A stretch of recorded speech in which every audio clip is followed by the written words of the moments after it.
East County Sports Report. I'm Ramon Scott, and I'm joined as always by EastCountySports.com's Dave Dickens.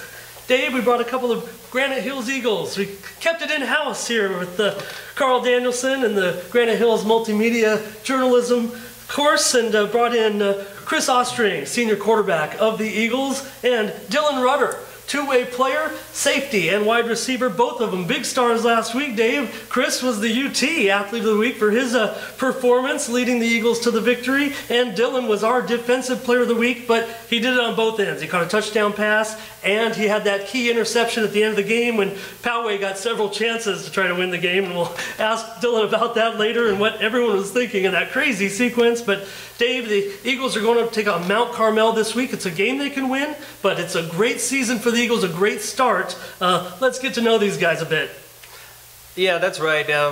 After this game against Poway, you know, winning their first one, their opener at home, beating Poway, pretty much sealing the deal with the last-minute heroics of Dylan here with his pick at the end of the game. And then Chris had an outstanding game on the offensive side of the ball. Really, though, a team effort. Chris, you want to elaborate on that? Yeah, defensively, we really stepped up during the middle. When offense, we couldn't push the ball at all, running-wise, but defense held them, and that's what both defenses really, it was just a defensive game. Offense, both of our offenses couldn't move the ball. So what did you think towards the end of the game especially? I mean, the benches pretty much had to clear as far as your side, and yeah, water flying everywhere. And yeah, once that last drive, and we knew they were gonna, that's why we put our closers in, knew they were gonna try to keep going deep. We had like 2 drop that should have been picked, so would have left a little sweat off our heads, but glad he finally got it before they could catch it. Dylan, do you want to go in on that too, since that involved, you were telling me earlier in the game you had dropped one and you talked to Coach that if you go in there again and you have that same opportunity that you're going to capitalize on it for sure. Yeah, the time they threw it deep, our other guy dropped it, and I just told the coach that if they throw it to my side, I'm going to catch it. Very next play, they threw it to my side, wide open, dropped it. And then coach was chewing me out. I said, hey, I got the next one, trust me. 2 plays later, there's 2 flags on the play. We just want to get this over with. I saw that they overloaded my side. I saw we had 81, and I knew they were going to throw it to me. I had the opportunity, I took it. Perfect. And did Coach have anything to say, or maybe a pat on the back after that one? Nope. No, but I know what drills are going to be running next week. Chris, I think you're downplaying a little bit. Yeah, we had some trouble moving the ball in several series. Didn't work out, but it seemed like when the plays needed to be made, that you got it done. I mean, 150 yards passing, and you ran for 85 yards. A busy night, and you told us, I mean, you'd like to get everybody involved, but first game out, just keep it under control. Don't turn it over, I guess. But you threw a touchdown pass to this man who made it 17-7 at the time. It was a key play. And tell me about that pass and what you're looking for when you see Dylan as your man down the field. I know he's gonna, if I throw him the ball, he's gonna do what he can to get it. And I know he has the hands to get, and the athleticism to get the ball. But that play, we had run this play, so it was a lot of crossing routes, and I dropped back, and this end, it came up fast, so there's a hole, so I took it, and I'm running out, and he trips over one of the Poway guys, and they both fall. He like rolls, and I was right about to throw it to him. Like, if you watch the film, you see my arm come up, and then he was on the ground, so I pull it back. And then he pops back up, and once he popped back up, I just like jumped and just tried putting over the defender that was right in front of me, and he made a nice catch on the ground. Go ahead, Dave. Yeah, I mean, if you look at your numbers and the way that game kind of went too, you used your legs quite a bit, almost a former spot, Jake-like. I mean, yeah. Is that some of the things that you took in when you were watching him for the season before? Yeah, Jake was a power runner. He would run through you. He didn't care if you were in his way. He wasn't going to stop. I tell myself I don't want to do that, but I'm not afraid to get in contact. So if you see that Dylan and Johnson are covered and there's nobody up the middle, that you're definitely going to run it up if you can't, if the backs can't take it, yeah. No hesitation at all. So, like you said, you did learn it, I'm sure, as the games progress, you're definitely going to do the same thing if the opportunity comes up. Exactly. And Dylan, tell us about that crazy sequence at the end of the game with the Titans. People, maybe not if they didn't see or read about it, if you will, if they didn't see the game, the drama that occurred there at the end, basically getting 3 chances at a Hail Mary because of some penalties. Tell us about that and what goes through the mind of a defense. What are you telling your guys? What are the captains telling the team as far as we have to go defend this play again? Like I said before, we had 2 drop interceptions. That should have been game done. Just a lot of mental mistakes like holding and PI, but just threw the flags out there. I just told the guys like, hey, let's go, just pick it up, let's get out of here clean, let's get the dub. That was about it. Well, still seems like a pretty good defensive effort overall. Holding the Poway team to 14 points. I mean, I think we were expected to win this game, and I think maybe it was as close as some people expected. I think the ratings had Granite maybe winning it a little more, but these are 2 familiar teams. They play each other, and I think that's what we saw, and having to hold on there at the end. Tell me about some of your boys on defense who stood out in your mind. Oh, my boy Noah Medeiros, he really stood out, and Jayton, he got the first sack. It was really impressive. He was a good guy. He's going to do good this year. Well, and Chris, a couple of targets as you expand your passing game a little bit. I think got to have some confidence that you were able to hit multiple guys. James Johnson, he had a touchdown reception in that one, and also Jacob Setterberg, he caught a big pass as well. They're both really athletic, and they both run really crisp routes, and they're both pretty quick, so they know where they have to be. And they last year, their sophomore year, they played a little varsity too, so they're not scared, and they know exactly what's gonna be coming. Yeah. And would you say that this is still because Coach Cobbs is famous for his defenses throughout his coaching career, so would you say he still leans a little towards the defense? Oh, most definitely. Our defense, we have 9 returning starters. They know they all played last year. Our secondary they're all experienced. Even the 2nd string and 3rd string, everyone's had playing time last year. So that none of them, no matter what, one guy goes out, another guy's going to come in and fill that spot easy. And rolling into that too, we haven't mentioned him yet, but the play of Gideon. Yeah, Gideon's doing good. He's really fast, and he's really smart. He knows what has to be done during the plays, and he knows he knows his coverages. He knows what he has to do. He knows what other guys have to do. So if someone's blown, he knows he has to pick that up, or if he blows something, he knows it's his fault. I just think Gideon Alaba is somebody that stands out on this team, and I think you guys know it too. I mean, got a big personality and a keen fashion sense. I mean, maybe I'll ask you guys about that. I mean, he's kind of our own Nigerian nightmare, if you will. I'm sure that these guys might not remember Christian Okoye, but I bet you Gideon Alaba knows who he was. But he didn't carry the ball as much as maybe we expected. But you have Kevon Martin and Gideon in the backfield. You talked about you having to shoulder the load a little bit, that you didn't have the opportunity maybe to call some of your backs, maybe 10 or 11 carries between the rest of them. Tell me about those guys, Kevon and Gideon, as far as we're going to have to step up our running game, aren't we? Not just you. Yeah, we have 5 major running backs that are switching in during practice. Kevon Martin, Gideon Alaba, Richard Harris, we call him Junie, Ethan Raymond, and Cody Wilson. Richard got a couple carries. He's a quick little dude. He's the fastest dude on the team, and he knows what he has to do. And he's physical. Ethan Raymond, he's really physical too. He's really athletic and fast. Kevon, you guys all know Kevon. He's fast too. He knows what has to be done as well. But what we were really trying to do is just switch them all in. Everyone get playing time. Keep everyone fresh. We knew Poway was playing guys both ways, so we wanted all of our team to be fresh legs. So we were all good and go get them running sideline to sideline, tire them out. Yeah, well, that's an area where the Eagles have had to shore up things a little bit, Dave, is in the trenches and in the backfield. I mean, that's where they lost a chunk of their guys. I mean, we talked about them having a lot of returnees on defense, but a few areas where they lost some key players from the past year. So how about your offensive line? You want to give those guys the shout out? Yeah, they're really young, but they know going against our defense, especially going ones-on-ones, They know what going against a varsity defense is that's good and what to expect with that.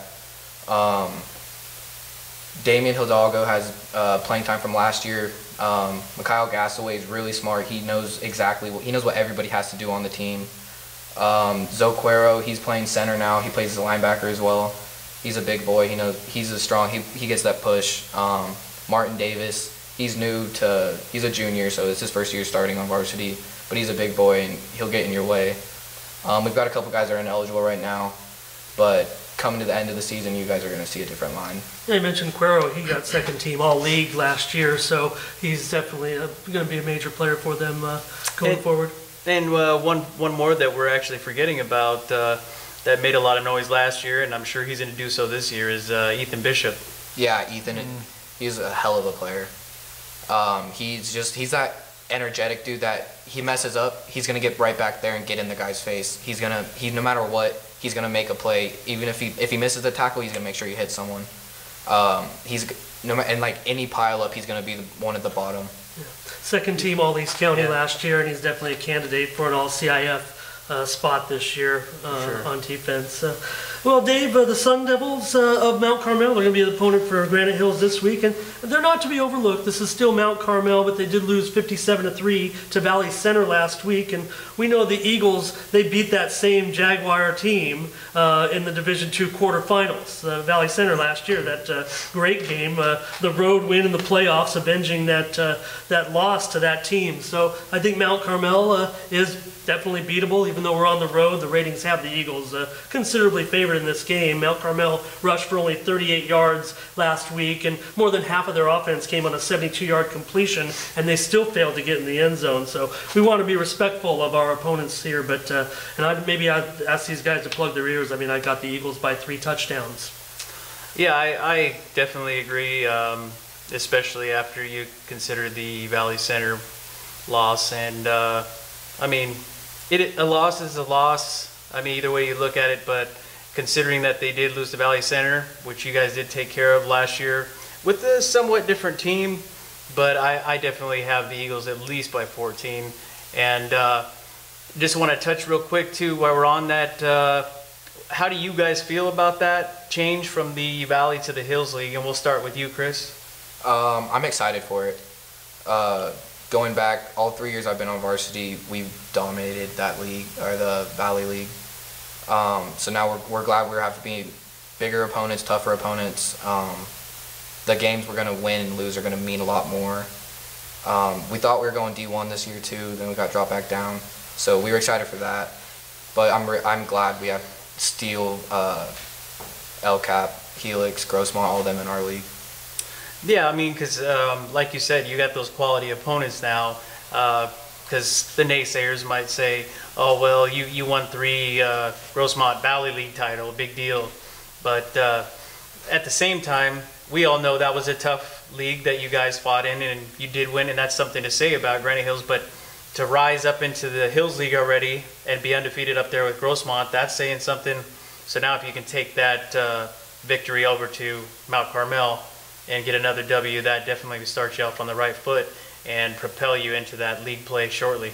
Yeah, exactly. Well, yeah, and I mean, those will be exciting games, and now we see maybe Helix has regressed a little bit, and Grossmont is a great opponent. Those are going to be some top-notch games, and I think that we can think at the Eagles, right now, you look at it, they're going to be competitive in those games, definitely. They're going to be in those games. The poll came out this week, Dave. The Eagles were ranked 18th in the media poll, and they're ranked 16th in the power rankings. You talk about being in Division II, but, their ranking would stand up in Division I, but instead, I don't know. I mean, I don't want to look at the finish, but we talked about the road playoff win last year, Dylan. I mean, a CIF championship is not out of the question at all. I mean, the Eagles are you're definitely a contender. You guys are contenders to win the whole thing, as well as being a contender in your league. Yeah, we don't have the same team as we did last year. We had a really good squad last year. We got really good guys this year. We know we have good teams to play. We know they're strong. We got to prepare for each one of them. Mount Carmel's, even though they lost against Valley Center that we beat last year, we're not the same team. We just got to come out there and do what we got to do. All right, San Marcos is going to travel to Grossmont in a matchup of near top 10 teams for sure in the county power rankings, although the media poll now has the Foothillers coming in at 14th. They're sitting in 11th right now in the power rankings, and the Knights, they're in 6th in both. So this is kind of the East County game of the week, if you will, even though it's that's out of area team. This is a big game. Yeah, I think the Hillers really showed, though. I mean, at the beginning of the season, we spoke about it last week about them being underrated and not being up in the top rankings. And for what reason, I don't know, because really, like Tom Carlos said at the beginning of the year, they have the depth at every position, and they got, I mean, a complete team. And especially their quarterback, the way he was last week, quarterback Jamie Odom, not only same thing like Chris did here, he went to the air, he used his legs. I even actually had the privilege of watching him stiff arm one of the defenders as he was running to the sidelines to get out of bounds. But definitely fearless kid, not to mention a great punt return. It was tapped by the other team and then right into Thomas Magnum's hands, and he just took it for 6, and what a play, I tell you. We talked earlier about the weapons that these guys have and how many receivers that they have, the 3 top receivers on Grossmont. But Chris, you know, some of these guys, they got more than just those 3 guys that we talked about. Jamie found 7 different receivers last week in his 143-yard performance in the opener against Bishops, a victory. And it was junior Skip Walltower and senior Damari Crawford that caught touchdown passes. Not to mention the other 3 that we've mentioned, but Zach Ferris of that group, he had 3 receptions. The running game was solid too, with sophomore Robert Tucker and junior Jamal Nevels. They combined for over 115 yards. So they're clicking on all cylinders already. I talked about saying, hey, they're going to even surpass their offensive numbers last week, and it looks like they could do that. They're playing the Bishops this week, and last year they played Bishops, who had Moses Mooney, and they had a pretty good team that year, and it was still a very close game. Knights edged the Foothillers by a touchdown last year, but basically Grossmont's game last week, Dave, I think turned into a scrimmage there after they were up 28-3, I think. It was still a close game, but Bishop's kind of short on men, so I think they turned into a running clock, even though it was just a 3-touchdown difference. Yeah, in the third quarter, once it went to a running clock, like I said, that was shortly after that play by Magnum was made, and I mean, it turned into a rout. I mean, in Grossmont, special teams, defense, or offense. Again, I don't know where they get their rankings sometimes, but for them not even to be ranked going into the first week, or should I say week 0, to be politically correct, I don't understand why they weren't, because they got a ton of talent. I mean, the first, second string, even third string, they got players that can make plays. So Tom Carlos got a fantastic team that's going to compete for a CIF for sure. Oh, no doubt about it. I mean, that's what, 11th right now in the entire section, so they're hopefully approaching some home field status when we get way down the line of the playoffs. But defensively, junior Chris Alba kept it up. He had 7 solo stops. Senior Monterey Kennedy had 3 tackles for loss, and senior Will Turner had 4 pass breakups. Talked about Hillers being a little bit green in the secondary, having to bring some new guys in. Well, Turner had 4 pass breakups, and the defensive backfield looked good. San Marcos is led by quarterback Miles Hastings, who was 22 of 31 for 190 yards last week, and the Knights recorded 4 sacks. So Grossmont should be aware. Jamie, despite his good game, he was a little bit under pressure in that game. I'm going to take Grossmont by a point. Well, unfortunately, and hopefully the East County gods will forgive me on this, but I'm going to go San Marcos by 7. University City at Monte Vista, 2 of the top 4 teams in Division 3. If you remember, we said the same thing last year when they were in Division 4. So, which is what we have going in this week. The 2 teams met last year twice, splitting the series, but Monte Vista, they won the key playoff game over University City on their home field, on the Centurions' home field in the semifinals last year after UC had won the regular season game between the 2 teams. Well, it's going to be another rematch of these guys. I mean, they're getting to know each other. It's going to be an awesome game. I think that University City is definitely licking their chops. They want to take the advantage. However, if Hamamoto squad plays like they did last week, they're definitely going to have their hands full with the Monarchs. And I mean, there's a lot of talent there too. You got Blake Schmidt on the defense, also helps on the offense. You got the big boy McClendon running through the middle. I mean, and a fantastic offensive line. Who is it? CRIS De La Cruz leading the way for the offensive line. Big boy plowing holes for that guy. I mean, they're going to be fantastic, and I think they're going to have their hands full at University City. I think they're a better Monarchs team than they were last year. Well, remember last year, you guys remember them last year. Dylan, what do you think about the Monarchs? I mean, you beat them in that game, but they were a tough opponent, and I'm sure that after you guys got done with them, you're probably thinking this team's going to probably achieve what you felt like they were going to achieve what they ended up achieving with their championship season. Yeah, they were a good team. They've had a really good offense and defense. They made us work for it. Yeah, no doubt about it. University City's ranked 19th by the media, but the Monarchs, they're nowhere to be found this week. They were in the poll, they won a game, now they're out of the poll. How does that work? Let the record show that in the power rankings, Monte Vista comes in at number 18, which is 5 spots higher than UC. Jamon scored a pair of touchdowns last week on just 4 carries, so they business-like performance. Get him in, get him out. Terrell Kyle scored a 68-yard touchdown run. Monarchs led 30-0 in the first quarter, going on the way to a 44-0 win. Isaiah Gardner and Darren Barkins, you guys might have saw this, guys.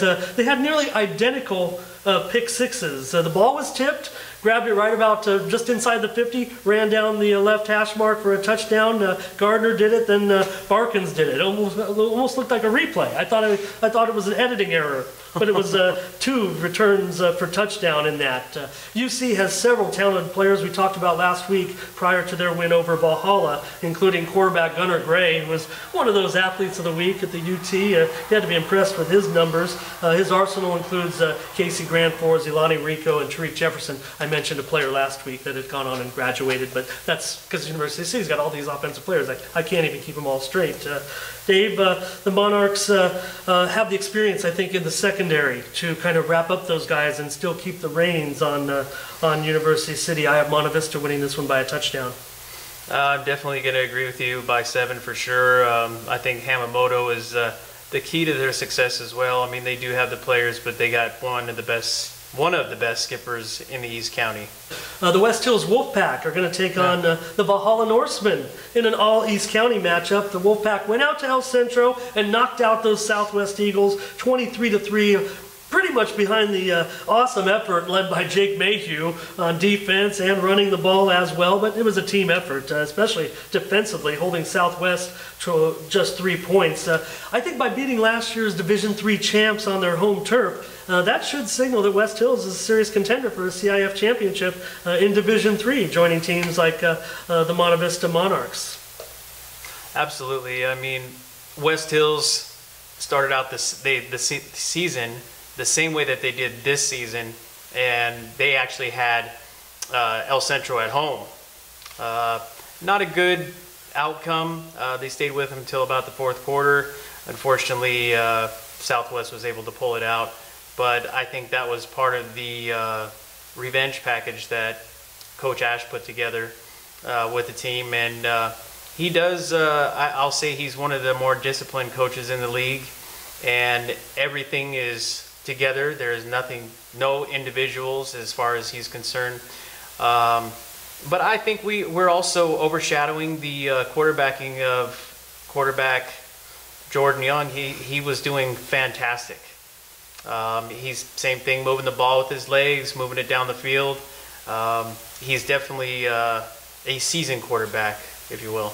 Yeah, well, last year when these two teams met, Jordan dinked and dunked his way to a 14 of 18 night passing, and he even caught the decisive touchdown pass in the game on a play where the officials, they waved the play off and it ended up standing up as a touchdown. It was a little bit of a controversial play, but it was a holding call was waved off, I guess. I'm not sure what the call was, but the Wolfpack edged the Norsemen 24-21 in a thriller in Santee. That was in October of last year. Hunter Gauthier caught a touchdown pass from Young in that win, while for Valhalla, a couple of guys that did it last week, and they're looking like Valhalla's running game is back a little bit. Keegan Baker, Elijah Phillips, both had some success running in that game last year against the Pack.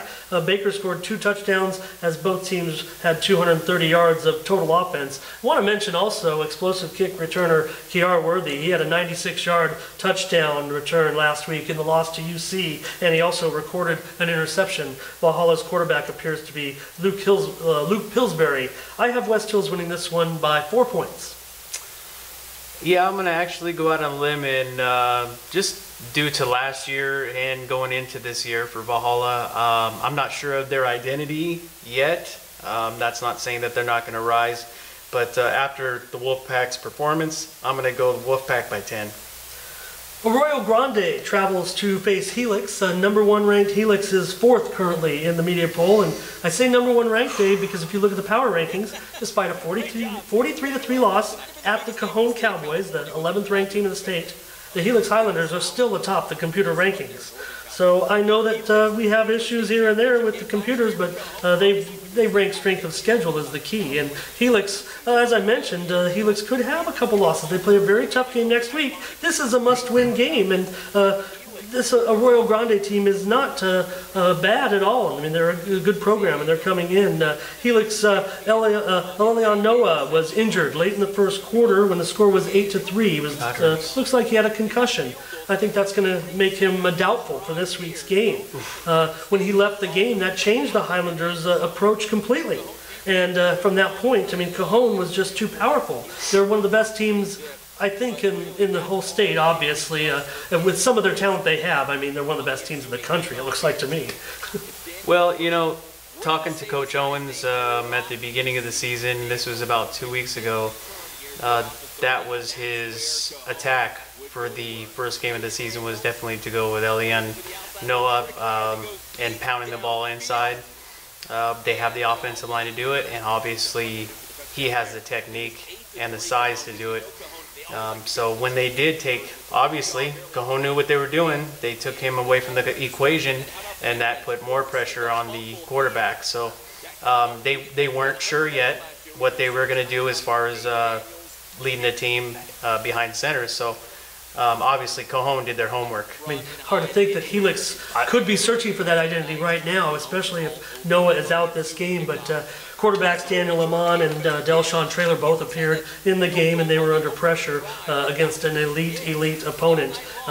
So I expect to see a senior Joshua Shields running the ball for Helix this week, and the quarterbacks will try to get it into the hands of receiver Chris Rivera. Arroyo Grande beat crosstown rival San Luis Obispo 56-21 in its season opener. The Eagles were led by senior running back James Gilman, who had 124 yards and 2 touchdowns. Quarterback Caden Byrne, who's returned from injury this season, had 106 yards rushing and 2 scores. Sophomore Caleb Thomason, who had 2 runs over 50 yards in that win. They also had a touchdown on a kickoff for a score and a punt return for a score. That's a lot of information coming out about Arroyo Grande, but I think Helix finds a way here. I've got them by 2 scores. Yeah, I think if their defense plays well and they shut it down, I think create some turnovers, that's going to be another key to Helix's success, and I think Helix does pull one out by a field goal.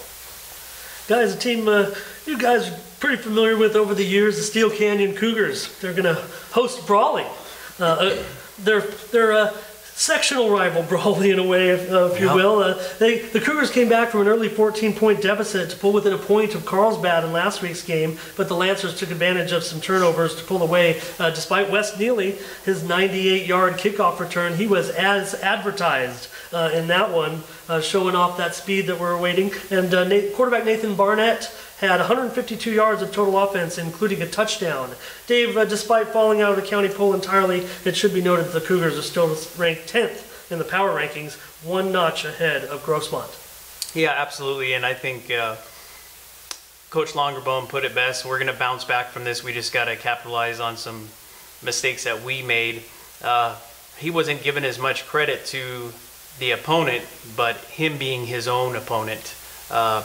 Couple of penalties that they shouldn't have had, and he thinks a lot of Barnett, and obviously he stood out and did fantastic this last week. And let's look at the last time that Brawley met last year. Now, the team's a little bit different. Obviously, you don't have Thomas Fishburne behind center. That's a big key because he plays safety. He was a kicker, the punter. Come paint your house. I mean, he was everything. And after looking at that game last year, 105 degrees, I think Longerbone said it was, up in Brawley. Now they bring it down here into Steel Country. I think that Steel Canyon's going to handle them at least by 2 touchdowns. I think that was an infamous win. They 24-20, they beat Brawley in that game that you've talked about several times. Last week, the Wildcats struggled in the first half, then opened a 3-touchdown lead before holding off Gila Ridge 27-20 last Friday. They have senior quarterback Casey Klein, who's back from an injury to lead the Cats. They have a veteran offensive line, and senior two-way man Nathan Godinez had a touchdown and an interception last week. Brawley's always a great opponent for anybody to play, but I think the Cougars just rate much higher. I'm going to go Steel by 3 scores. Notre Dame Catholic is going to travel to take on El Capitan. El Capitan off that loss last week, but these teams just combined for 6 points overall last week, so I think they're going to want to get in the end zone. Both teams, let's give Mater Dei some credit too. Last season they met in week 2, and it was a 26-24 Mater Dei win at home, but Wickhauser that day, listen to these numbers against the Crusaders, 22 of 37 for 217 yards, wow. And Yaphet Yokley had a huge day with 8 catches and 122 yards, and he had an 88-yard kickoff return. So El Capitan had some big-time success last week. Let's hope they can pick it up this week. I think we'll be looking at that game film from last week to try to get ready for Mater Dei. Yeah, and there was I recall that game last year, actually. There was a controversial, I can't remember exactly what it was, but it was a controversial play at the end that could have actually ended up switching it around and giving El Cap the win. So I'm sure Ron Bernard and his crew is, they're breaking it down in the midnight hours. Hauser connected with Yokley for a 57-yard TD hookup last week. For the touchdown, the Vaqueros had 148 yards through the air in all. Mater Dei was shut out at Ramona, 28-0. But the Crusaders' sophomore quarterback Trevor Appleman showed promise in his first start against a very good Ramona defense. Junior running back Aiden Calvert had 91 yards. The Crusaders' defense forced 4 Ramona turnovers, including an interception by senior corner Jaden Flores. El Cap senior Rudy Medina, you said he left that game. I heard he left that game. I don't know if that you were there when that happened, or was that in the second half? Yeah, they definitely. They had to walk him off. He wasn't carted off, so he was going to be questionable last time I checked. Let's just hope he's okay then. We'll maybe give a shout out and find out what happened to Rudy and see if he's okay, because he's a big part of their defense. I'm going to go another close one. Let's turn the tables. We're at home. Let's go El Cap by 2 points. Yeah, I'm going to say absolutely. I'm going to go El Cap. Wickhauser's going to put up a spectacular day, and they're going to win by 7. The Santana Sultans against the Serra Conquistadors. This is going to be at Santee Community Stadium, and the Sultans, Nathan Temple and Randy Smith, were certainly in sync. They had 3 touchdown connections in the first half. Their 42-7 win over Mountain Empire last week in Santee. Temple passed for 146 yards, and don't forget about in their offense, Brooks Mutah. He had a 26-yard touchdown run. I think we kind of overlooked him in the previews a little bit. I'm expecting big things from him. But they also have Ian Litton, Colton Snipes turned in a big play. Litton scored, I believe, in the game. Great performance by the Sultans last week. Yeah, and as we talked about in the preview with Colton Snipes, I mean, he's good for a huge play at least 1 or 2 times a game, and usually at the right time is exactly when it happens. He even led the league in blocked field goals last year in the county, and so you're always looking for him to make the big play. I think Santana is a little underrated, and now they're going to say, well, they played the Mountain Empire Redhawks, but at the same time, you know, Mountain Empire, when it's all said and done, could win their league. So I just think you're going to see an even bigger day out of Nathan Temple, and like you said, just the connection that he has with Randy, it's going to be something else. And then I think Mota is going to definitely have a breakout day. So a little mixture there, and then a big play by Colton. I think it's going to be Santana. Yeah, and also I want to mention on defense, juniors Jacob Peterson and Lincoln Sumner, they combined for 9 tackles for the Sultans, and Litton led the team in tackles in that game. Sarah, they were leading Scripps Ranch last week with junior quarterback Timmy Zabrowski. He's a pretty good quarterback, but the Falcons scored 21 unanswered points in a 28-22 loss. Zabrowski teamed up with Mark Genovich for a 63-yard touchdown, and running back Dustin Ellison had 2 scores, including a 60-yard run. So the Sultans are going to need to key on that big playability. These teams are rated very closely in Division IV, with the Sultans currently rated 7th and the Conquistadors 9th. But I've got Santana, like you, a little bit better than that, and I've got them winning this game by 2 scores. Yeah, I'm going to definitely say Sultans by 10 for sure. The Christian Patriots are going to travel to Sunnyvale, California. They're going to take on Kings Academy.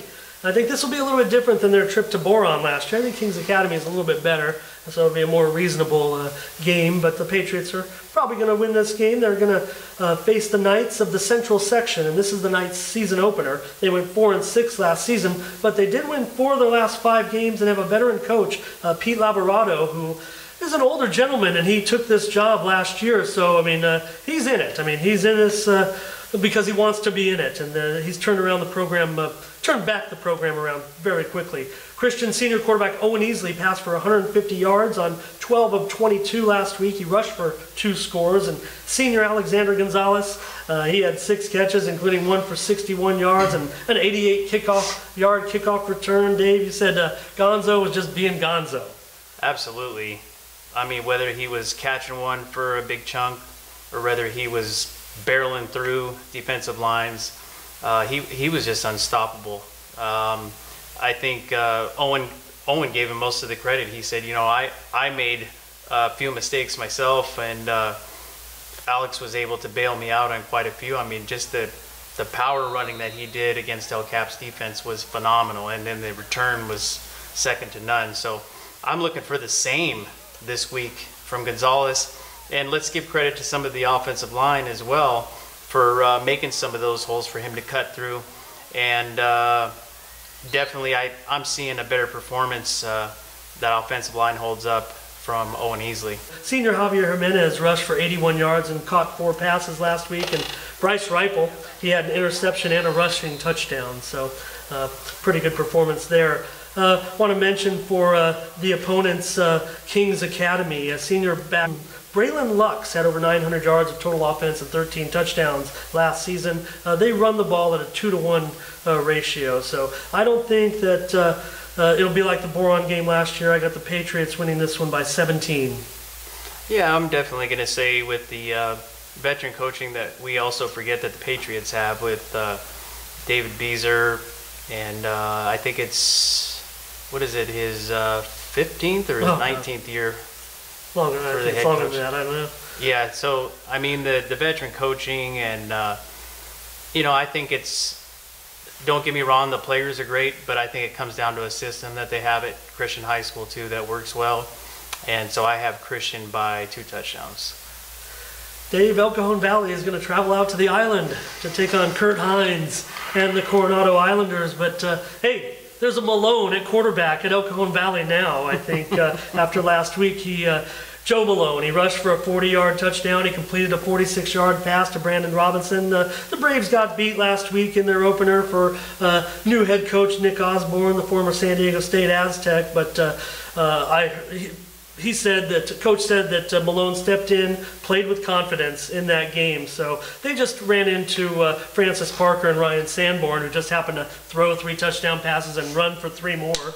So that was a tough game, but the Braves still scored on the end. 42-13 was the final.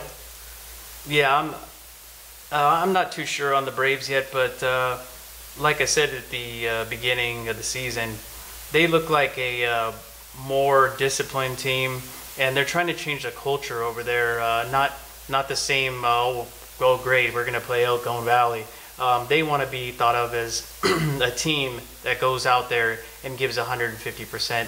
And from what Coach Osborne said from this last week's performance, that's exactly what they did. Well, the Braves' Demarius Hyde scored a rushing touchdown. The Braves rushed for 165 yards in that game. Some of the Braves players noted in our preseason preview, Dave, that this was one of the games that they were looking forward to on the schedule. When you're El Cajon, you look at teams that you're going to be competitive with. This is definitely one of them. It's going to be a tough one on the road, but I think because of their standing right now in Division 4 with Coronado. This is possibly the Braves' most important game of the season. You win this one, pull off a win somehow at Coronado, and that's going to go a long way come November. I don't want to put too much emphasis. It's week 1, week 2, week 0, whatever it is. But this is a big game for the Braves and for the Islanders.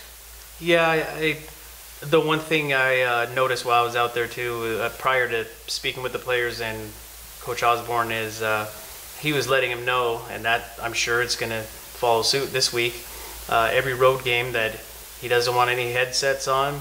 He doesn't want any ball caps covering their face. He wants complete silence on the way to the games, so they have 100% focus, and they get there and they focus on the task at hand.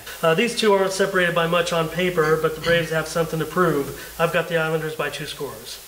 You know what? I'm going to go out on a limb. You did last week, and I'm going to say the Braves by 3.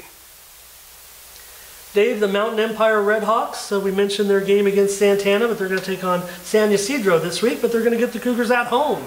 You took in that game last year, and the Redhawks came off that bus, played very well in the first half, but kind of ran into some fatigue issues, and the Cougars ended up beating the Redhawks last season. Now they get them at home. Can we turn it around? Absolutely. I think what the key was there, too, is you got to remember the size of the team. They got a lot of guys going both ways. But I think that being on their home turf, all they need to do, they need to regroup, and they need to just keep their foot on the pedal. And we didn't see a whole lot from Hydorn this last game, so I'm looking for them to open it up and possibly even dump a couple into Dallas Prince, their leading wide receiver, into his hands, and some big plays as he goes both ways at safety. Maybe there'll be enough to beat the Cougars, but I think they are ready for some revenge, and they do have great fans at home too. Not to mention they do travel well, but they're definitely going to need every ounce of their talent to defeat the Cougars. Well, I think the Redhawks will get the win in this one. I'm going to take them by 2 points. Yeah, I like the Redhawks by 2. Well, the Foothills Christian Knights are going to open up their 8-man campaign against the Chula Vista-based Victory Christian. That's going to be at Sayal Field. Junior Tony Moraz takes over at quarterback, while Jake Bankhead, Daniel Leoki lead the returnees, but everything comes down for Foothills to a likely meeting later in the season with championship rival Calvin Christian. All right, Dave, well, that's going to wrap it up here at Granite Hills High School. We brought Chris Ostring, quarterback of the Eagles, Dylan Rutter, the do-everything man for the Eagles, safety, wide receiver. Dave, our first show is in the books. Want to thank our sponsors and kick us out of here. Yeah, we'd like to thank Marcharios, who will be sponsoring the Athlete of the Week starting next week. And we want to also thank Nicolosi's, Retro Sports, Al Sport Shop, also a newer one to come aboard, American General Construction out of Alpine. And stay tuned for next week as we open up the special, and we'll get to more details on that later with Grossmont College, Southwestern College, and Mesa College, along with Palomar. We're going to be covering all 4 of those, and we'll get you the details next week.